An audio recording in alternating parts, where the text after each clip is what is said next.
Are you married? How tall are you? How old are you? Can I meet you? Can you share your WhatsApp? Was your ex really stupid enough to dump you? How did you get started in this? Why did you start a podcast? This and so much more on episode 10 of Chat and Laugh with Elaina St. James will be answered. So stay tuned. Hey there, I'm Elaina St. James, and you're listening to Chat and Laugh, the Feel Good podcast. These are the stories of entertainers, game changers, and innovators who will inspire you to live your best life. So let's get started and have a little fun.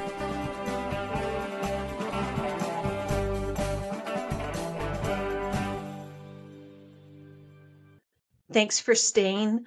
This is Elaina St. James, and today we are going to dive into it. We're going to dive into all of the questions that I've gotten this season on Chat and Laugh with Elaina St. James. That's me. So we're going to talk about it. And when I say we, I mean me.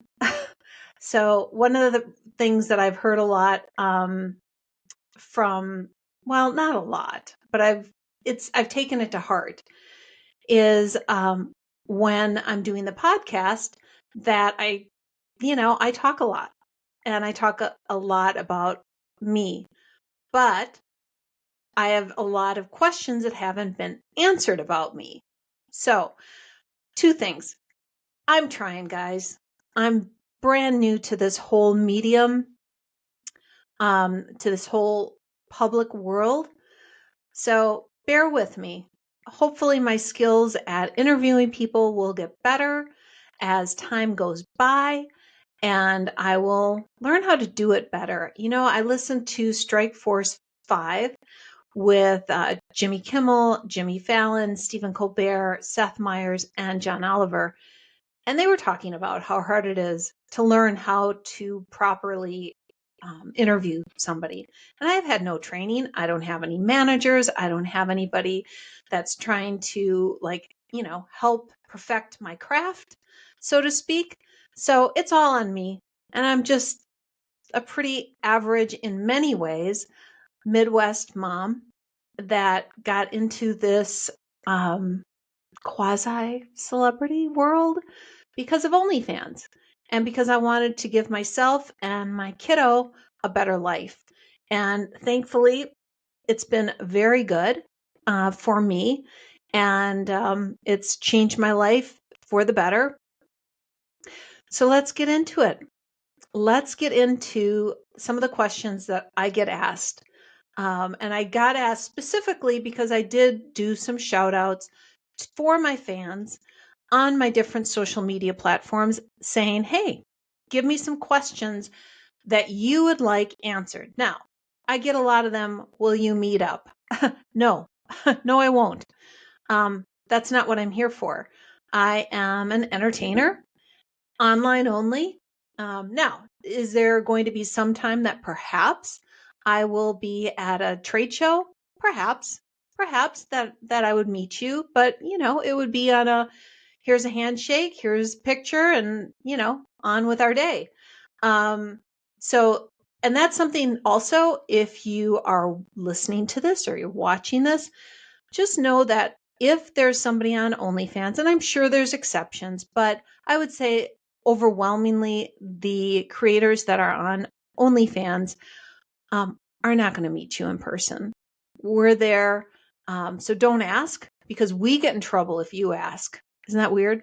We have to be very cautious. And a lot of times we have to restrict fans that ask about that, because there is that's such a line in the sand you can't cross. So don't ask. Understand that we're doing this and we're entertaining you, and this is a business. So let's get into some of the basic ones. Overwhelmingly, there are a few questions that I get asked all the time, which is kind of funny because across the board, it is known. If you look at any of my interviews, any of the media that's been done on me, all of those answers are right there. I am around 5'9". I used to be closer to 5'10". I literally think I am kind of shrinking because, and here's another question that comes up, because I am 56 years old. So, and yes, you can tell in different things. I mean, I think I'm doing okay for being 56 and a mom, and not getting any, major plastic surgery yet, though I swear to God, I'm probably going to get something done and soon. I actually, and this, nobody's brought this up yet, but I actually did just get some liposuction done. And I'm being very open about that. So this is the first time publicly that I'm talking about it.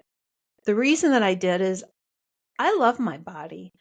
I love what my body has done for me. I love that I have a mom body because it took a lot to become a mom. I went through many years and many procedures on my road, on my journey to become a mother. And, I was blessed and I had a, medical miracle. Maybe more medical than miracle, but to me it was a miracle. And, I can't really look at my body the same as far as critical as I did before, because this body gave me my miracle. However, that being said, this online cutesy, spicy world is no joke, and it had gotten to me. The bad, mean comments, the trolls about my body, and, I should do some sit ups and, that kind of stuff. It really took a toll, and I felt uncomfortable in front of the camera. And I would feel uncomfortable when I was editing photos or, little video clips that we use on social media. I was feeling really uncomfortable, and I thought, boy, I have to keep doing this, because the whole reason that I'm doing this is to give myself a better life, to give my kiddo a better life. And part of that is the way I look. And so I did invest in liposuction of my stomach, my midsection. That was, as of this recording, it was about 10 days ago. So I'm still quite uncomfortable, and it's going to be a long haul. The bruising still there to some degree, but it was really painful. It was a lot, and it cost a lot. But I really felt like I had to do it so I could feel comfortable in front of the camera, because, like it or not, I'm competing for the attention of all these fans, followers that are seeing these other perfect bodies that are in their 20s. And, I struggled with, should I do the liposuction? Should I not? I struggled with that actually for probably almost a year. And I tried to take, diet, exercise, all that kind of stuff. And some of that fat was just not going to go anyplace. I mean, probably even if I would have lost. And that's the problem. I thought about the whole Ozempic thing. I did. I considered it. But I thought, gosh, if I do that, my face at this age is going to sag a lot. And I can't afford that. Other parts of my body, I barely have a behind as it is. And then that would just, I didn't even want to think about how it would affect other parts of my body to like just drastically lose weight. So I went with a liposuction. And why am I being honest about it? Because there are women and out there and men. And I don't want you to think that, that it's that easy. It's not. I get fillers, my cheeks. I get filler a little bit around my lips. I do. And that I only started within the last year because I've always had really nice, plump lips. But I was like, oh, age. It's getting a little bit more, some lines in there and just not quite as nice and plump and juicy. And so I've done that. I get some treatments under my eyes because I have kind of dark hollows under my eyes, and I always have. It's genetic. Um, most of me is very real and most of me is very natural. But yeah, sometimes I get Botox too for like the little, they call them 11s, the little lines there from like this. Obviously, I haven't had Botox recently because I can do that. Um, I like being expressive with my face, it's important. And there's always risks of things, but this is the space I'm in. And as much as everybody talks about wanting to age naturally, and if I wasn't in this job, I wouldn't care. I don't think. I've always had some vanity, but I don't think I'd care that much. Okay. So that's, that. Oh, and then I color my hair. I went lighter, but now it's looking a little darker. You can't see it. I know this is not primarily a visual medium, but my hair growing up was dark brown. Now it's kind of, got some silver in there. So I'm trying to lighten up just so that demarcation isn't as harsh. Plus, I think just women, as women age, oftentimes we might look better with a little bit lighter hair. But that's just a personal preference. At some point, I might go blonde. Who knows? Maybe after I retire from all this, I'll just chop it all off and just go white and say to heck with it. I mean, I can definitely see myself doing that, after all of this is done. I hope I still have some time left. I've got more to offer. I'm having a good time overall with this, and I hope I still have some time left. Though, when you get to be 56, gosh, it does make you go, time marches on. And as much as, I embrace getting older, because what are you going to do? It beats the alternative. You get older or you die. So you better just accept the aging thing because there is no alternative. So I got asked a bunch of questions. And then actually, I had a bunch of guys that said, why don't you ask the questions you ask with your guests? And by the way, I hope you've enjoyed my guests. I've actually gotten offered to have other guests on that maybe are even a little bit more famous. But what I really wanted to showcase in the beginning of my podcast, I got some that were interesting that were not even in the realm of what I do, like stand-up comedians and things like that. And I was like, what? I don't even know where I'd start with that. Like, maybe at some point, but um, I mean, right now I went in and I was interviewing people that are my acquaintances and friends from the OnlyFans world. They're all, I found, really interesting because they all have their journeys and they're all different of what sparked and how they fell into kind of this OnlyFans thing. It's much different than a lot of mainstream adult performers.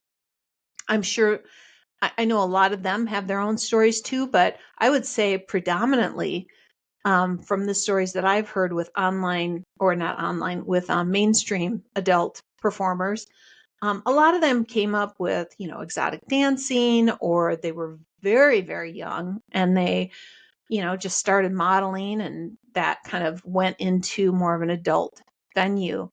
Um, but I think with the OnlyFans, especially the OnlyFans, the older OnlyFans, MILFs, or, you know, is one term. But a lot of us were just doing our life. We had maybe a small business, or we were working in an office, or, I mean, you've heard the stories. If you've listened to the stories of my guests, most of us had professional lives in some way before we started doing OnlyFans. And I think that's really fascinating, that it's just your normal mom next door or normal woman that you see at the grocery store that discovered this and went for it. And it changed their life. and they became really successful. So those are the women that I've had on my show. And I've loved showcasing them because, they deserve to be showcased. And their stories are interesting, and I think they're relatable. And if there's one thing in my life, well, there's several things. Obviously, anything to do with my kiddo and being a great mom is the most important thing in my life. That's the most important thing. But professionally, as Elaina St. James, which obviously is not my real name, we all have stage names. Some of them are closer to their real names than one might think. Mine is not. But we pick stage names to protect us, So, but Elaina St. James is a brand. And one of the questions that I had, besides the how tall are you, which I've addressed, and how old are you, 56, is why a podcast? Why did you do a podcast, Elaina? So here's the thing. I had thought about a podcast right when I heard about what a podcast was. I thought, gosh, that would be really interesting. I remember in 8th grade, I had a teacher in my speech or drama class, and she said, I could see you being a talk show host. And I thought, gosh, that would be really cool. But there's, there's no college degree for that or anything. I'm sure there's communications and so forth. And I thought, gosh, that would be really cool. But life happened, and I didn't go into the entertainment world at all. And I stayed here in the Midwest in a small town for the most part. Started working and selling stuff. I was national sales manager for different companies. So I had a really good job, and through my 20s and 30s, before I kind of pivoted and wanted to be a stay-at-home mom with a man that I was in love with, and that didn't work out. One of the reasons, probably the infertility that I mentioned earlier, and he dumped me. I bring that up because one of their questions, they were like, "Was your ex really stupid enough to dump you?" Well, I guess that's a subjective thing, He went on to get married and divorced, so was he dumb? I don't know. Reasons and seasons. People come into your life for reasons and seasons, and I wish him well. And I wish we could have left on a better note, other than him emailing me and then texting me that it was over. That was a little cruel, but it's long past under the bridge. So I hope he is well if he's ever hears this or sees this. And again, I'd love to just, have kind of peace between us. But anyway, it's one of those kind of unsettled things because you just never got a positive closure. I'm sure you guys have been there too. Obviously, he's not my only ex. I do have other exes. He was the closest to being a husband. He was a fiance. The rest of the time they were boyfriends of limited amount of time, sometimes longer. And, probably half the time I broke up with them and they broke up with me, the other half. Or like my last serious relationship, I think COVID just it was long distance, and I think COVID just kind of did it in. So enough about that's my personal thing. I am single. I haven't dated since I started on the OnlyFans. I found it almost impossible to, because now I have this weird dynamic where I have a little bit of notoriety, and I don't go out because I do get recognized sometimes, and that's uncomfortable, especially if it's on my own. So is that the reason I'm not going out? No, because I'm working all the time or I'm doing mom stuff. So I don't have time to go out and try to socialize, but it's tough. There's a lot of people that will be very judgmental for what I do, men and women. And I've encountered that, maybe like 2 years ago when I tried to date early on when I was just getting started. And I realized oh, this is going to add a whole nother wrinkle to this whole dating, after 50. Whole nother wrinkle to it. So I don't know. I don't know if I don't think I'll ever get married. It makes me a little sad to say that, but I think that's true. I don't see that happening unless the universe just presents me with a wonderful man. And boy, would that be a nice surprise. That would be a wonderful surprise to have a person, a partner on this journey would be really cool. But for right now, that person, as far as I know, does not exist. Somebody asked me, this is just a simple one. What's your WhatsApp? I don't have a WhatsApp. I don't have a Telegram that I send out. I don't have a WhatsApp. There's one place there's two places if you want to talk to me. That's Fansly and OnlyFans. And right now, that's it. Sometimes I respond to comments on YouTube or Facebook or Instagram or Twitter. Sometimes. But direct messages, private messages, two places. I mean, I don't even know how much, and I know other creators deal with this too. I don't even know how much more explicit I can be about it. OnlyFans, if you want to talk to me, and if you're from a country where you can't get OnlyFans or Fansly, well, I'm sorry. Then you're just not going to talk to me directly. It's not going to happen. It's just not. And so why did I start a podcast? I think just to wrap that up, I thought it was a really neat platform to be able to talk to friends of mine, for them to inspire other women and men to realize that something could come along when you least expect it that could change your life for the better. Some opportunity. And I've had a tough life and I know you're going to be like, oh, you have not. Well, I don't know. It's all subjective. But if I went down the litany of my list, you'd be like, oh, okay. Yeah, not easy. So someday, and maybe that'll be in a book or some other format, I'll share kind of all my, little violin. But that's not what I'm here for. Elaina St. James is here to entertain and to inspire. And someday, on some different sort of platform, I will probably spill the tea about all my kind of crappy stuff that happened growing up and in my 20s and 30s, to some degree in 40s, and things that I had to overcome and that I had to deal with and that I still deal with. This business, this OnlyFans business, this online social media influencer business is very challenging in some ways for the mental health. I will say one of the things it's the trolls, it's the negativity, it's just looking at yourself on camera and knowing that you're not perfect by any means. Those are all hard things. Something that was unexpected, and honestly, it's unnecessary, is on OnlyFans.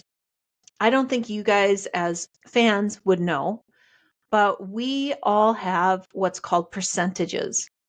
So we all get a percentage.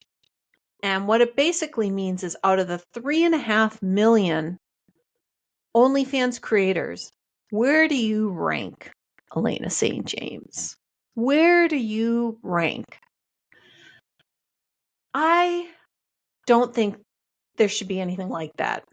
Because honestly, I've been in the top 1% since clearly, like after the first couple months, I was in the top 1%.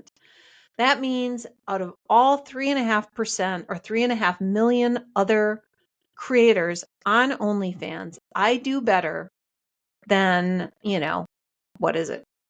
Whatever, that other 99%, something like that. I'm not great with math.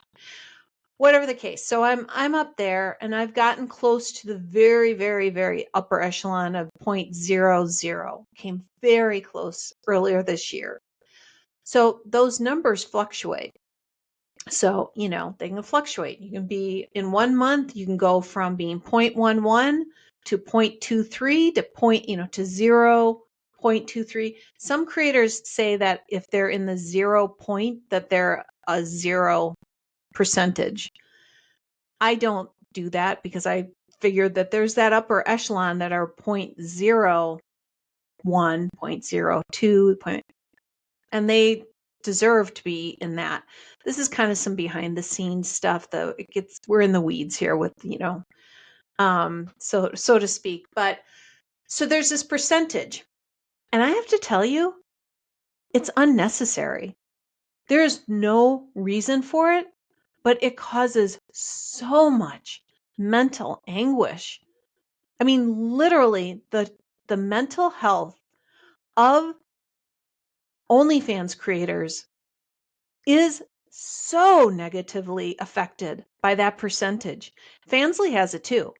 Fansly has it as well. I don't know about loyal fans. I'm also on there just as like a storefront for my videos, but it can be devastating. I never think of it as a positive. Even when I got down to 0.11, where I was on the precipice of point 0, I never felt good about it.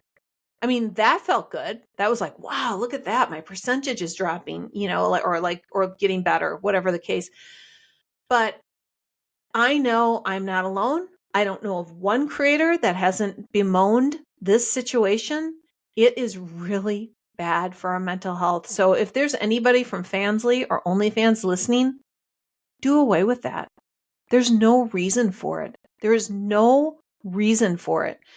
Now, some gals in the business will say, well, yeah, but if you want to do a shout out, and a shout out is when one OnlyFans creator buys or trades for to put their pictures or videos, a little advertisement on another creator's page.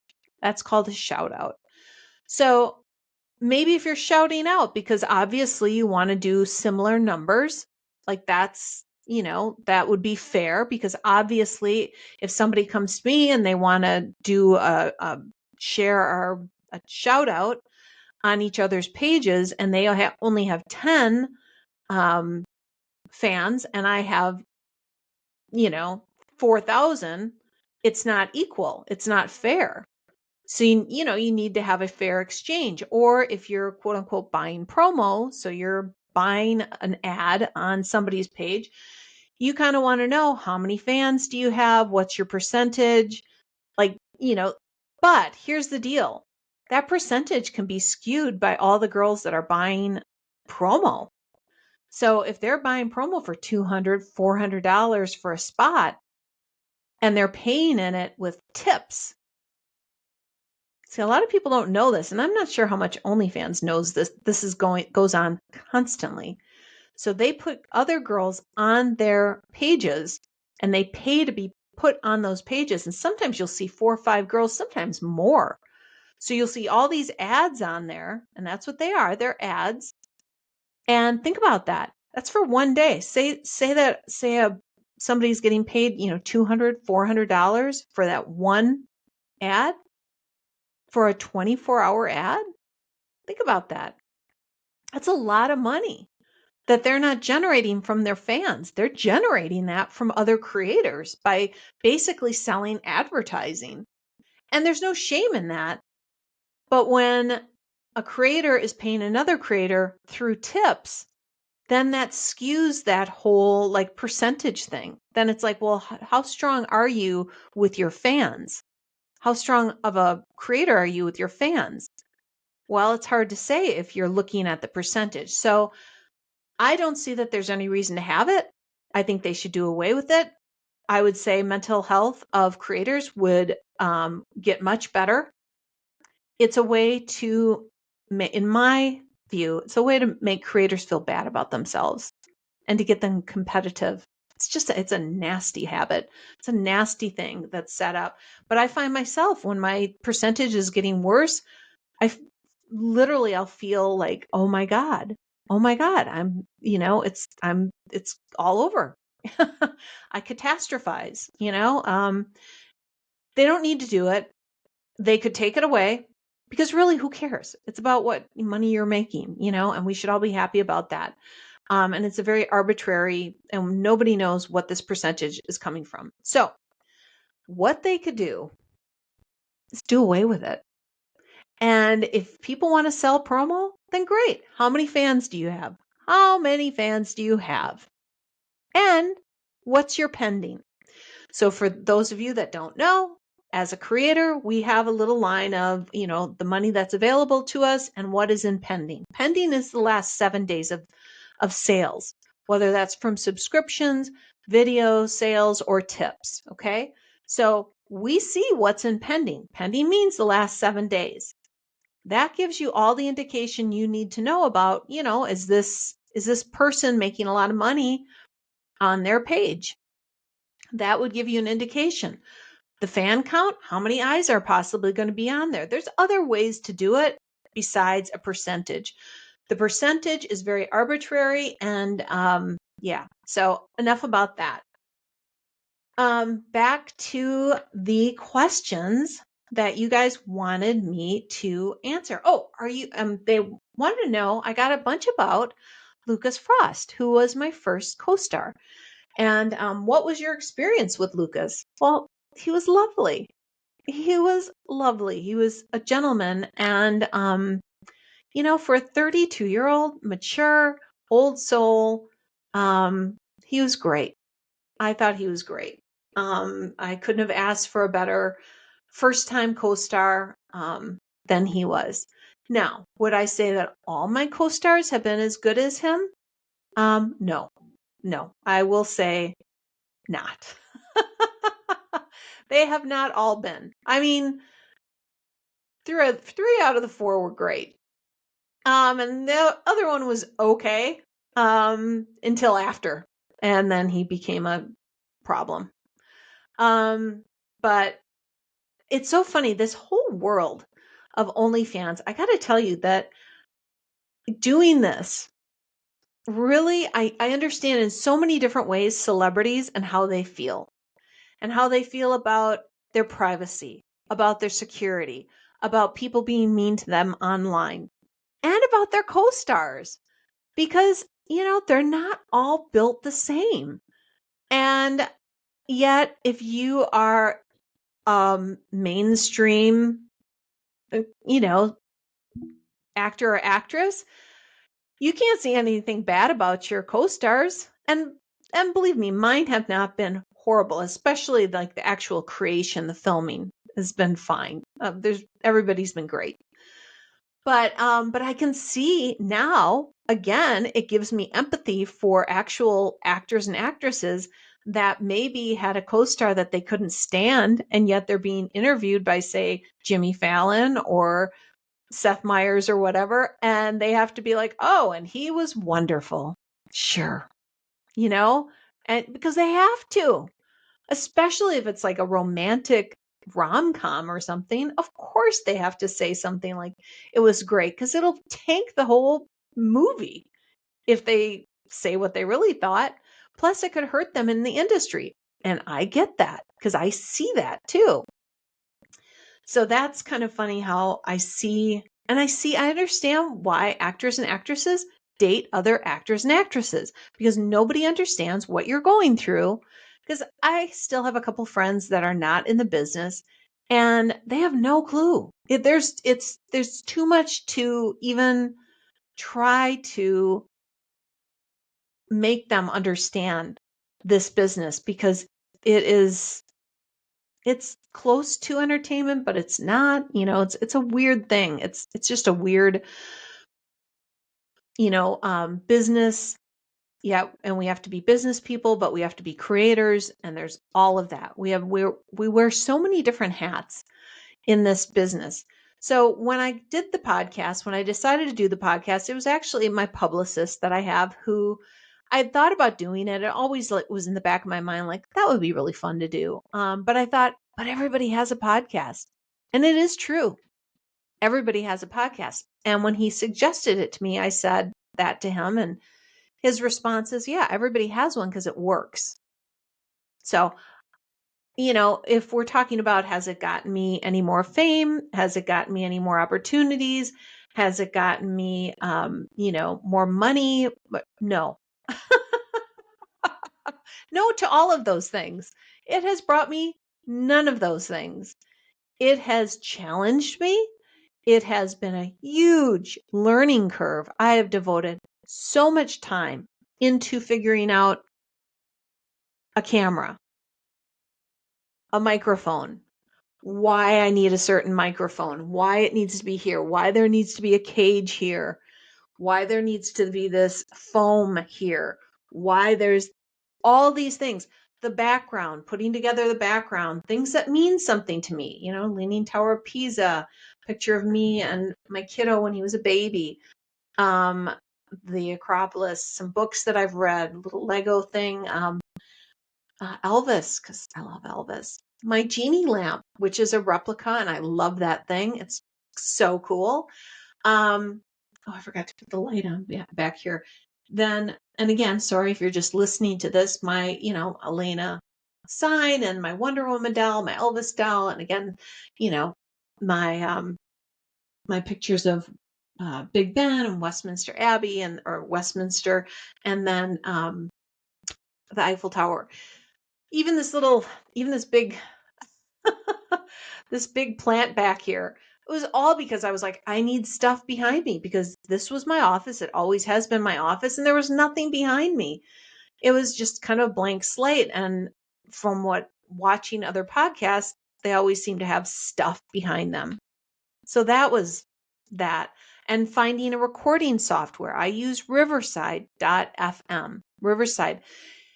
There was a learning curve, even though it's pretty easy, I think, for people that are maybe more technologically savvy. But if you are recording, like right now, I'm just recording myself, but if you have a remote guest, there's all kinds of things you need to learn how to do that. And you need to prep the guests on, this is the software we'll be using. This is how it works. This is what you should look like. This is the sort of thing.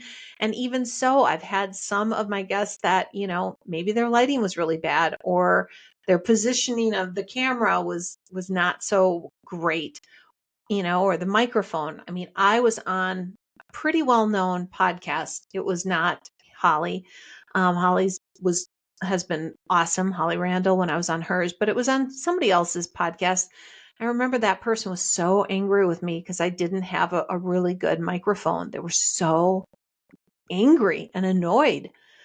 It actually happened twice. It's happened twice to me so I try to be very gracious with my guests and not get like angry, because obviously if you're on somebody's podcast, you're doing them a favor. Nobody gets rich, as far as I can see, from any type of podcast. But maybe I'm wrong. I think if you have a name, if you start out with a huge name, then maybe that's it. But there was that, and then you have to have a host to host your podcast. I use Buzzsprout.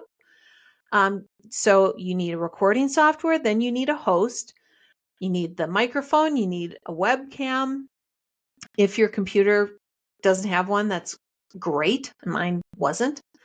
And then you need to be able to upload this, and you have to apply to go on all these podcast places like Apple Podcast and Spotify and Google and Amazon Podcasts. All of those, you have to, like, each one of them has their own different rules and to upload. And then you have to edit. And something that I wanted to bring up is one of the things that I did, and I don't know if you guys can pick up on that, but I have my little intro and outro, and I wanted to make sure that when I do things, I want to do them professionally. I want to do them the right way as much as I can. And I thought, gosh, I heard about intros and outros, and the music's important because it can really kind of make or break the tone of the podcast. So what I did is I found a local recording studio, and they were really great, and they helped me actually the one guy was like, oh, because I was listening to different little snippets that he had sent. He was like, you can go here. These are like free use music things. And I didn't find anything I really, really liked. And as I mentioned before, I'm a huge Elvis fan. And I, would be driving around. I'd be listening to songs. And my favorite Elvis song of all time is Suspicious Minds. I also love the version of Dwight Yoakam. He does the Suspicious Minds, which is a little bit more kind of electronic and a little bit more country. But anyway, those are two renditions of the same song that will always get me in a good mood. Will always fire me up. I'll always sing along to it, whether you like it or not. If that comes on when I'm in the car, and they make me happy.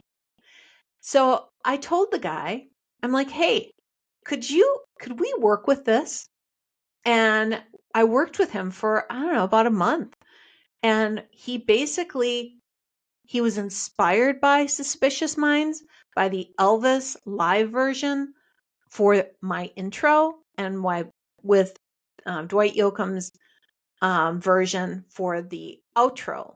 So if you listen, it's not a copy, like not at all, but I wanted a similar vibe and a similar kind of drive for the outro and the intro. So if you listen to that, you might pick up a little bit of Suspicious Minds. And then I went in and I did the voiceover for that.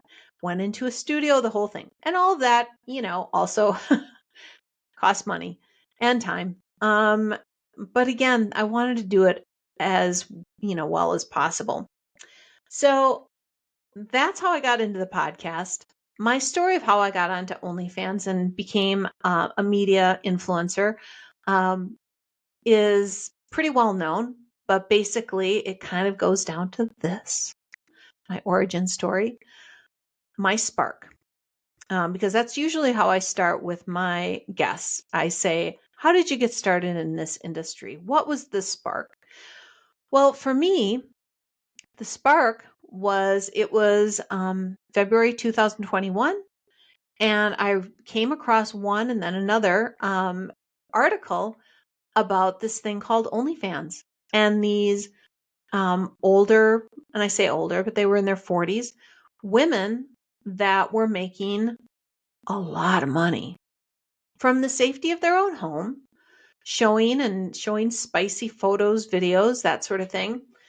Obviously on OnlyFans, it goes, more into more of the adult stuff. And I thought, wow, now they're beautiful, but they're not perfection.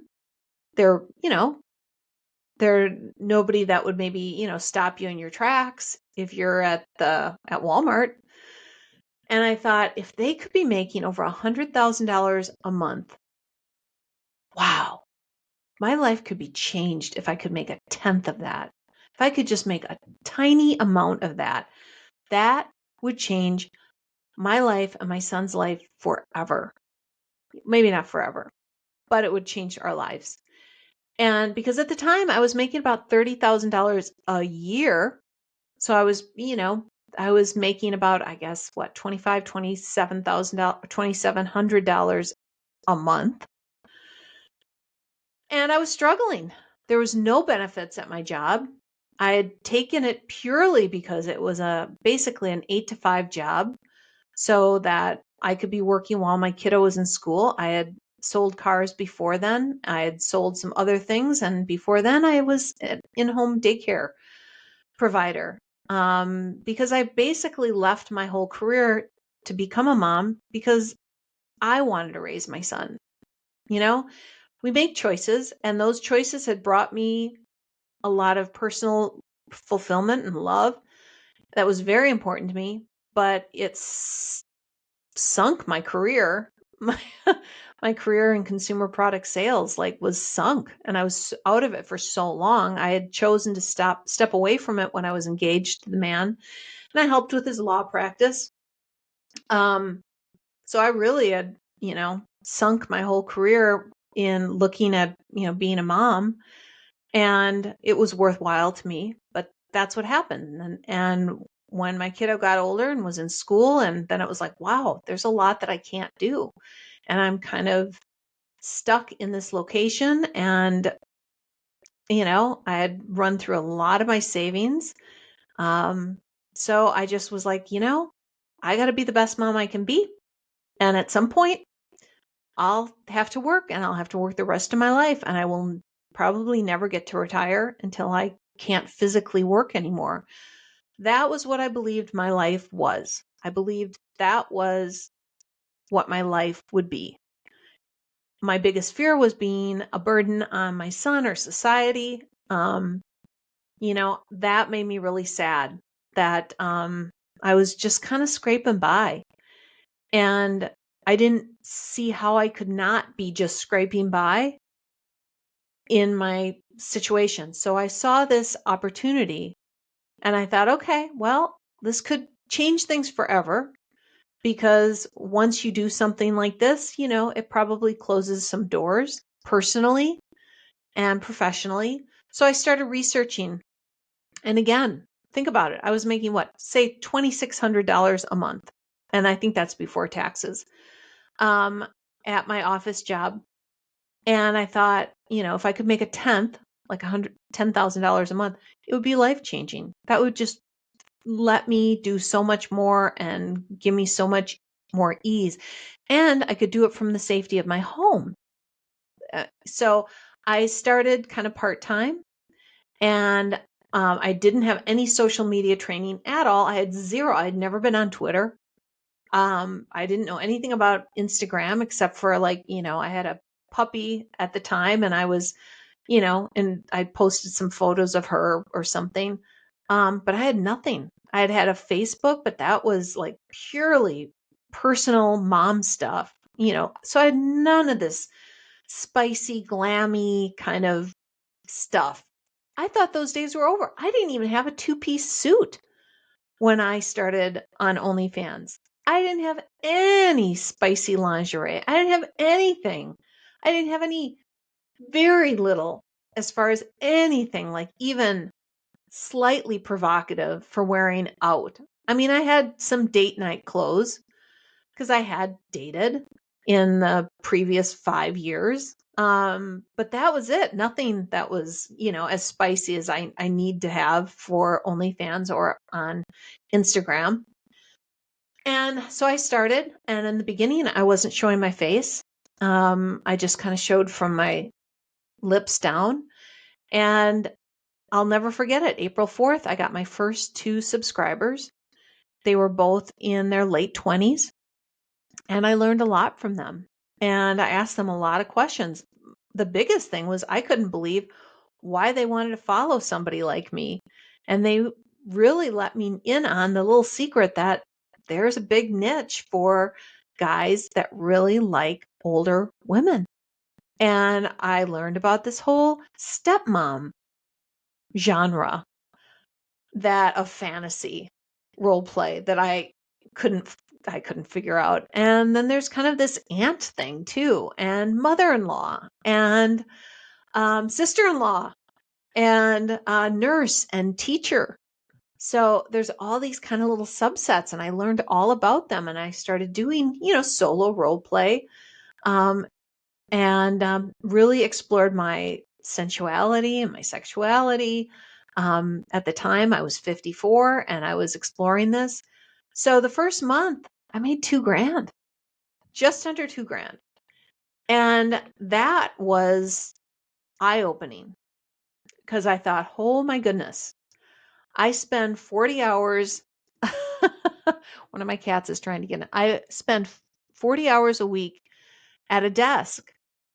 And I was doing this OnlyFans thing part-time, and I was working really hard at it, but still I made almost the same. You know what I'm saying? And then the next month I made more than double that. So I made double what I was making at my office job on my side gig. And then my boss had some issue with some way that I handled some situation, and I went, okay. In my brain, I thought, this is it. this is the world. This is God, the universe, whatever is saying, you need to jump on this. Because as she was complaining in the office, I remember like looking at her and going, I am losing money by being here in your office, listening to you complain about me. And I could be at home making real money, you know, instead of whatever I'm doing here. So I gave my resignation the next day, and June 1st of 2021 was my first full day on my own as a OnlyFans creator. And by the end of June 2021 on OnlyFans, that month, I made $10,000. I made a tenth of those other creators 100,000. The thing that I said would change my life, and it did. And since then, it's only gone up. Knock on wood. You never know in this business. But I've made a very good living. I've been able to put a lot of money aside. I've been able to take care of my kiddo and have a nicer vehicle. Still in the same place for right now, but I'm looking at moving probably someplace warmer. That's a business decision, quite honestly, because when I'm in the Midwest and I'm in the Chicago area, you're dealing with dark, cold, nasty weather a good amount of the year. And that's really hard as a creator that's supposed to be wearing skimpy clothes and being all happy, flirty, if it's 35 degrees or 20 below outside. It's a different vibe than if you are in a warmer climate that's sunnier. So I'm looking at moving. That was the spark. That was how I started. Now, how I started doing more adult collabs and hired male actors, that's another story. That was something that had been presented to me for a long time. I was single. I didn't have anybody to film with.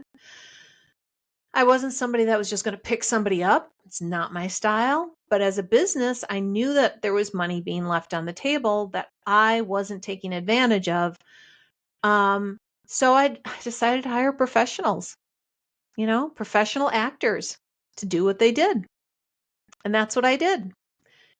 Safety, testing, safety and knowing their, reputation in the industry. That's how I did it. And I don't regret it for 1 second. They were able to teach me and they were able to show me how it was done because I had no clue. And they were, overall, with the one exception, fantastic. So, so let's some short kind of fun things. What's something people seem to misunderstand about your work? I think they don't understand how much goes on behind the scenes, how much is business, how much we pay in taxes. My God, do I pay a lot of money in taxes? Now, obviously, that means I make a lot of money. And I don't have as many, I'm not freewheeling with my expenses like, some people I know, and I'm not rich enough that I have a team of accountants. I have an accountant, but I don't have a team to figure out ways to game the system. So I do pay taxes. I pay a lot of taxes, and there's a lot of record keeping, and I have a corporation. I'm the only employee, but I have a corporation. So I have to pay unemployment on myself. Isn't that something? But that's just what was recommended by somebody that's really smart as the proper way to do things for different reasons. I have a lawyer that I sometimes pay to consult with on contracts or other situations that might arise. So there's a lot of business stuff, an accountant, a lawyer, a publicist, a lot of people there. I mean, I could use somebody that was more tech savvy. I just got it's actually a gaming PC because I needed something with a lot of storage for all my photos and videos. So I think that's what's misunderstood, is that it's all kind of fun and games and just taking a few pictures and then you're going to be successful. There's so much more to it. And we've talked about it with a lot of the people on here. So you can listen to my other podcasts and get some clues about, what that means. The best compliment I receive probably has nothing to do with my looks. Like it's nice to hear that I look, good for my age or whatever, but it's probably that how I impacted somebody's day, that I made them happy, like that I made them smile. Even some of my videos where I have guys that are like, God, I forgot that, sex could be fun, that it could make you feel good, that you could laugh, and that you could feel better after watching it and just make you smile. Like that, I love. I love hearing that. I love hearing that because, like so many other people, I have my mental health struggles. And to think that I'm making people happy, is men and women, that I'm raising their happiness level, that's very gratifying. Um, when somebody says that I said something that made them think about something, or that, made them laugh or whatever, like that's the best compliment. Celebrity crush. Oh, right now, kind of Sam Hewen from Outlander. And then Chris Hemsworth always, but somebody that's not around anymore, it'll always be Elvis. But when I was younger, boy, it was Eric Estrada. Donny Osmond was a huge crush of mine for a long time. What advice would you give a woman who wants to pursue adult entertainment? I'll tell you what, if you want to get onto OnlyFans, you want to learn the secrets, I have a YouTube video for that. Watch it. And if you're going to go on somebody else's page, and if you want to message that other creator as an aspiring creator, tip them for their time. It's just really basic decency and respect. And then, they might answer you. They might not be interested in quote unquote helping you, because I think most of us really did this on our own. But, that's a good way to start, is just tip them for their time. So travel, a place you need to see or a place you want to go to again. Gosh, I need to go back to Argostoli, to Kefalonia, which is an island in the, I think it was in the Ionian Sea, and it was just fabulous. We went to this beach called Macris Gialis. We were on a cruise, we meaning my son and I.